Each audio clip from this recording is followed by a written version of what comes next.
Hello my scrappy friends and welcome to my YouTube channel today. It is Melinda Sweetman here with you. I'm really happy to be back. Hopefully I've got my creative mojo back. I am sharing this for the Traci design team YouTube pop for the new release Grit and Grace, which is available now, and it is 25% off all weekend long, so make sure you go over and grab that. I'll make sure I link everything in the description box below.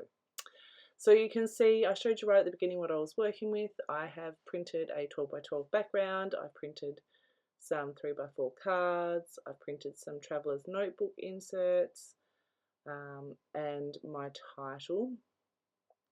I think I've mentioned this before, but I tend to do my designing for these pages in Silhouette Studio or Photoshop, and then I can print and cut the pieces that I want rather than printing and cutting the whole collection and being left with mountains of paper and die cuts.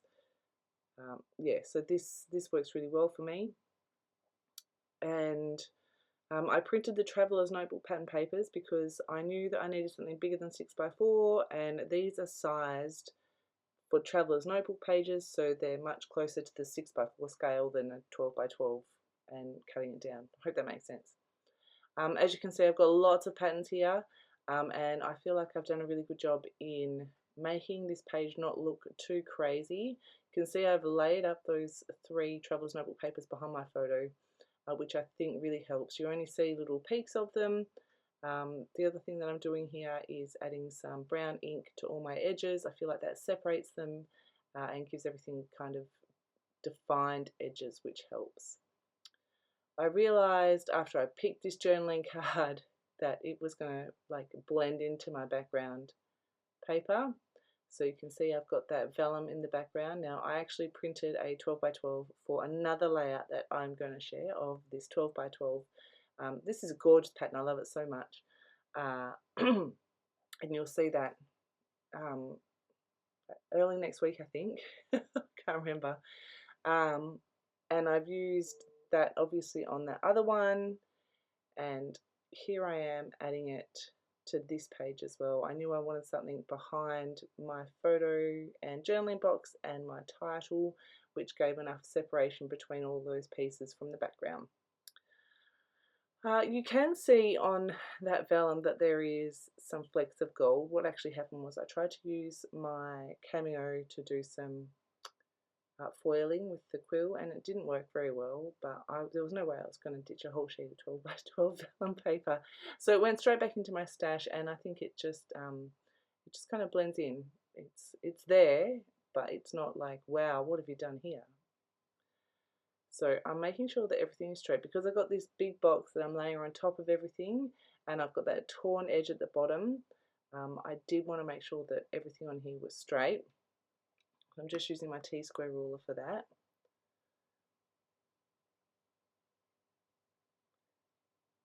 I love the effect of the torn vellum. It adds a little bit of fun and whimsy. This photo of me and my boys, the journaling is almost exactly what I'm about to tell you. So between the Easter Bunny and our elf, we have lots of matching pajamas. And these were our Easter pajamas this year, and by complete fluke, the 3 of us were all wearing our Easter pajamas from this year on the same night. I was like, oh my gosh, look at us, we're all matchy matchy. And they were like, oh god, mum. And I said to them, come here and get a photo with me. So they did. They both smiled. I'm happy. I still would have used it if they weren't smiling because we were all matchy matchy and it was cute, and I love it. Both of them are teenagers now, which is kind of terrifying and overwhelming and awesome and all the things all at once. I have left most of my process in here. If you have been following along for a little while, you will probably know that I haven't shared for a while. Life has just been hard, I guess. I'm just trying to, I lost my mojo and was really struggling, so I just stepped away, and I think I'm back, but we'll see what happens. So like I said, I've left most of my process in here. I was really pleased to learn once I finished recording that this page took me about 45 minutes, I think. which was a pleasant surprise because I don't remember being able to scrapbook that. Not that that's super fast, but yeah, I think you get what I'm saying. I hope you do anyway. So I have left most of my process in. You can see I'm trying to try all these different pieces in different places, and I'm struggling a little bit. I do get there in the end. I end up moving that arrow piece and also those other labels there. You can see I'm trying everything and it's just not working for me. Right, I'm going to put this up here. There's enough space in the top of that photo that I feel like I can cover it up and it's not detrimental to the story. And then I decided that I wanted to use that Love This Family die cut. But the label that I had there was just a little bit too small, so I've used one of my 3x4 cards, I've trimmed some off, I've used my hole punch and used the other label. You'll see me do it here in a second. I'm going to trim this down a little bit and then use my hole punch to cut the little notch into the end. I really like that shape of these labels, so I wanted to carry that over. It's perfect size now, I love it.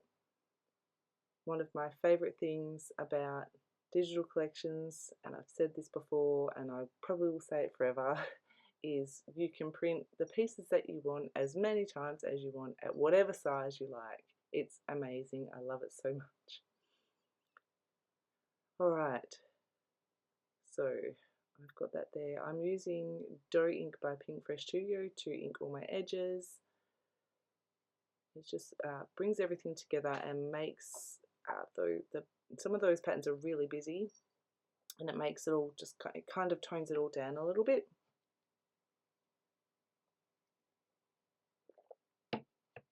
Sorry, I just had to take a drink of my honey lemon drink. I haven't been well. My voice has been all over the place.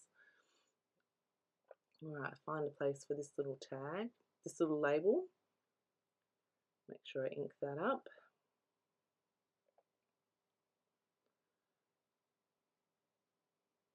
I printed these heart loves from I think it's the embellishments, I'm not sure. I've done 3 colours in 3 sizes, and you can see I'm just going to scatter those around my page in 3 different places as my embellishment. I didn't want to add too much more in here because, as you can see, the page is already there's already a lot happening with all those different patterns, and it would be very easy to lose the photo and the story, which is like my main reason for scrapbooking, if I kept adding more things. So I have kept this pretty minimal, I guess, but with lots of pattern. So you can see I'm just mucking around with the placement there. I'm going to ink all the edges of these and then stick them down. I'm very aware at the moment of how much space I'm taking up in my albums. So I'm not adding a ton of foam to my layouts. I have been adding some, and I have been adding a much thinner foam than I had before. Make sure everything's stuck down. Then I'm going to add these. These are really shiny gold, almost like pearls, but they're like mirror finish. They're from Pink Fresh Studio. I'm going to add a big one, a medium one, and a small one to each of these 3 clusters. They're so pretty. I feel like the gold accents on this collection just work beautifully. And these are, like I said, they're like mirror gold. Then I'm going to add my gold mist. I'm just going to add mist to those 3 places where I've got the hearts. Now I do go back in and add some white paint marker to the hearts and just add like a highlight to the top left, which you'll see in the photos, but I didn't record it. I've added my journaling, but here are a couple of close-ups. I hope that you enjoy. I think I'm happy to be back. I hope that you're happy to have me back.